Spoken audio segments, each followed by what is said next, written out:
The Retirement Café Podcast, episode 30, giving your time, your talent, and your treasures with Lauren Janus. Retired or thinking about retirement? You've come to the right place. Welcome to the Retirement Café Podcast. In each episode, we bring you an important conversation with insight, tips and knowledge, all designed to help you live a fulfilling and successful life in retirement.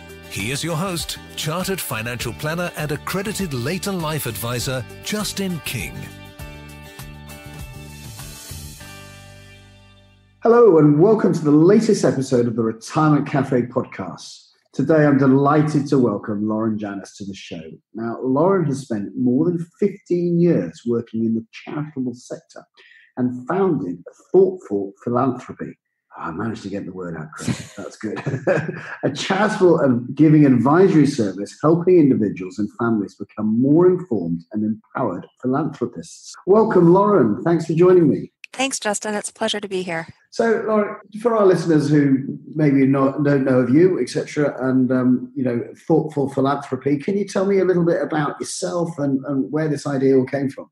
Yeah, of course. So as you mentioned, I have spent the bulk of my career in the charitable sector, both in the US and here in the UK. And, it was kind of the thing where when I came out of uni, I was going to be in the charity sector. That was my thing. I knew that was going to be my trajectory in life. Wow. And so I started a string of different charity jobs and, really enjoyed them, really loved the people. They can be quite draining, but overall enjoyed it. And then a few years into it, I kind of realized, actually I became a little bit disillusioned because I was feeling like I was spending all of this time telling donors why they should give all of this money to this one cause. Like, this charity is absolutely the best. You should give all your money here.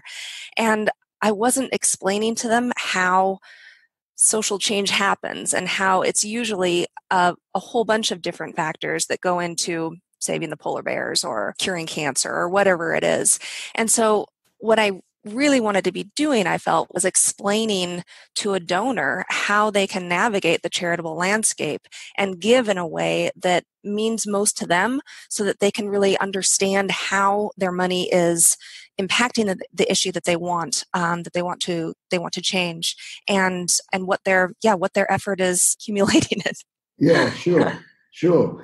Yeah, I think that's right. I mean, I think I myself do give small amounts to charity, but the real knowledge of actually what impact you're actually having with those gifts, how much thought and research went into actually, the choice of the charity is, I would say that I'm probably lacking in knowledge. And especially, I suppose, as the people we are talking to regularly in their retirement life, they're then thinking about giving back sometimes, they're probably giving more than a few pounds into a charity box. They're thinking of possibly larger legacies, and to have some thought process into where that goes, I can see it's been hugely enlightening. So tell me about how does the process kind of work with you? So who are you advising?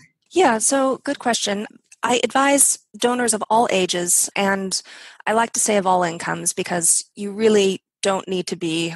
I really try to dispel the myth that you need to be rich in order to be a philanthropist or a donor. So usually I meet my clients through their financial advisors because they're having a conversation with their advisor about their finances and saying, I'd like to be more intentional about my giving. I want to give less haphazardly, which is very common, and be more thoughtful and intentional about giving to this issue that I'm really passionate about. And that a lot of times that comes during the retirement conversation, because that's the time when people's finances are a little bit more certain. They have some time coming up perhaps, and they want to think about a lasting legacy. So that's usually how I meet the client, and then we have a series of conversations, usually with their financial advisor, about what their interests are. And then I go back and I do a bunch of research and put together what I hope is a very tidy, clear report on what are the different charities working on this issue, what are the different opportunities for giving at different levels of giving, what are some opportunities for volunteering and skills-based skills-based giving. And then I give it back to the donor and to the advisor to have a conversation about, well, what would make the most sense given our overall plan for this individual or this couple. And what, in your experience of some of the people that you maybe work with, what are the things that are inspire them to do this, and the kind of organizations, the charitable organizations that people get involved in? Could you give us some ideas of some people that you've worked with? Yeah, no, this is the really exciting bit because people have such a wide range of passions and interests that this is really where it gets very fun for me. So I'm working right now with a woman she's approaching 80. She's a widower, and she is thinking about her legacy. She is currently she's a retired social worker, and she is currently involved in an organization down south that she works in. One day a week, they help families with mental health challenges and other issues that they're going through. And she helps the young mothers as well as the children kind of navigate the social care system, as well as the care that this organization is giving to them directly. And she is wanting to think about, well, as she ages and as she's maybe less able to give her time, how can she dedicate a portion of her assets to this organization, but also to the wider issue of mental health care in the country. She's had a granddaughter who struggled with her own mental health, and she wants to give in a very intentional way to 2 or 3 organizations that are working on this issue very directly in a way that makes sense to her. How do you go into? I mean, one of the things that possible frustration I can imagine. We would all, if we're going to give money to charity, we all want that money to be spent wisely. And there's an element of me which goes, okay, I was a volunteer for an organization called the RNLI for 10 years. I was on the lifeboat here down in Mudderford as a volunteer. And I think they were a pretty well-run charity, and I think they spent their money pretty efficiently. It appeared to me from the outside, or from the inside, but I was only as a volunteer. I wasn't involved in the kind of administration of this, etc. But you get a view, and I thought it was pretty effective. But if I send some money off to the Saving Polar Bear charity, how do you find out whether that's been well spent? This is kind of the $1 million question at the moment, and unfortunately, I can't give you a clear answer because the real challenge is that a charity is not a Tesco. If you look at the financials of Tesco, you can find out, what are they paying in? What are they paying out? All right, they're making a profit. They're, delivering on shareholder value. You look at charity and their goal is social change, which does not come out on a balance sheet. It's very, very difficult to evaluate. There is a movement to do more evaluation of charity work, which I think is really, really welcome, but it is really difficult. And at the end of the day, it can be very subjective. I mean, does a charity spend that, is working on homelessness? Do they spend all of their money on beds for homeless people, or do they put their money into mental health and substance abuse support?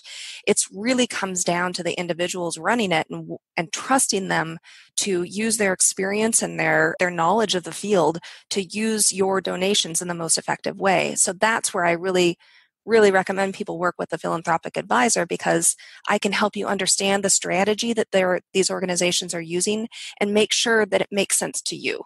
And possibly aligned with your own views of how, absolutely, where your donation would have the most impact. Absolutely.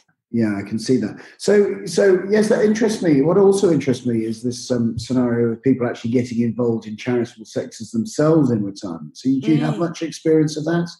Yeah, no, this is really exciting because there's a lot happening both in the US and in the UK to really take advantage of particularly retirees' skill sets. I think a lot of times when people think about volunteering in retirement or volunteering anytime in life, they think about working in a charity shop or helping pick up litter or sorting clothes or tinned goods at a food bank. And that is certainly a very important role that needs to be filled. But we're also, by focusing on just those roles, we're ignoring the tremendous amount of skills that people can give back to the issues they care about in retirement. So there's a lot of different organizations trying to capitalize on this retiring skill base, basically. Yeah, I can see that. I can see that huge amount of skills that people can bring to the table with.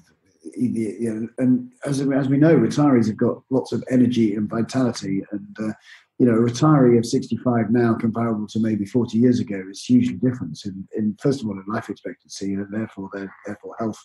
Yeah, and of course, it bringing different types of experience. So, where would you? I mean, if we were having this chat in 5 years' time, what would you have liked to have kind of seen with the philanthropic sector in the UK? To kind of, where would you like to see it? Good question. I think I would love to see just a little bit more scrutiny of the charitable sector in general. Right now you hear people saying, well, I'm going to do this run for charity, or I'm going to, grow a beard for charity or whatnot. And while that's a good thing, I think it would be nice to see a little bit more stepping back and thinking, well, what charity am I doing this for? And what is their strategy? And would it be better for me to take that money and give it directly to the charity, or, talk to my friends about this cause in a more intentional way? So I think that would be a really positive development from the donor side. I think from the charitable side, it would be great to see more of an emphasis on, or more of an appreciation for everything that donors can bring to the table. We talk in the charitable sector about giving your time, talent, treasure, and testimony. So giving your time, your skills-based volunteering, your treasure, obviously your donations, your talents, volunteering, and your testimony, which is talking to other people about the cause. And so I think all of those are equally valuable.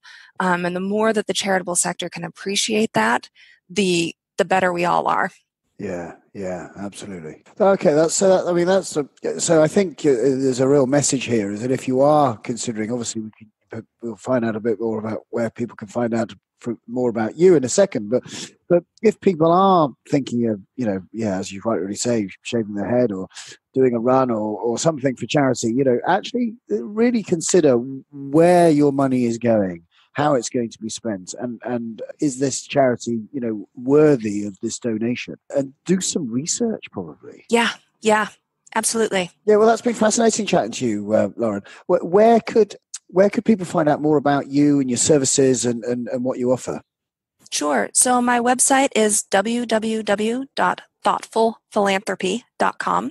Okay. And please get in touch. Well, it has been fascinating, and I'm sure people will definitely get in touch. And I know that if I'm talking to people about this, I'll definitely be knocking on your door to get a greater insight for our clients who may be thinking of those further donations that they want to do. Thank you so much for joining us today and for contributing to this episode of the Retirement Café Podcast. You will be able to find the show notes for this episode along with the links to the website Lauren mentioned at theretirementcafe.co.uk.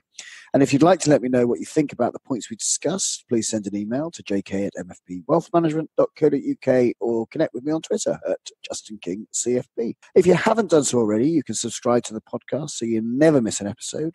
Simply head off to iTunes or your preferred podcast player where you can subscribe, or you can subscribe on our website at theretirementcafe.co.uk. Until next time, thanks for joining us. And this is Justin King, helping you feel more informed in your retirement. Thank you for listening to the Retirement Café Podcast with Justin King. To find out more, you can find us online at theretirementcafe.co.uk.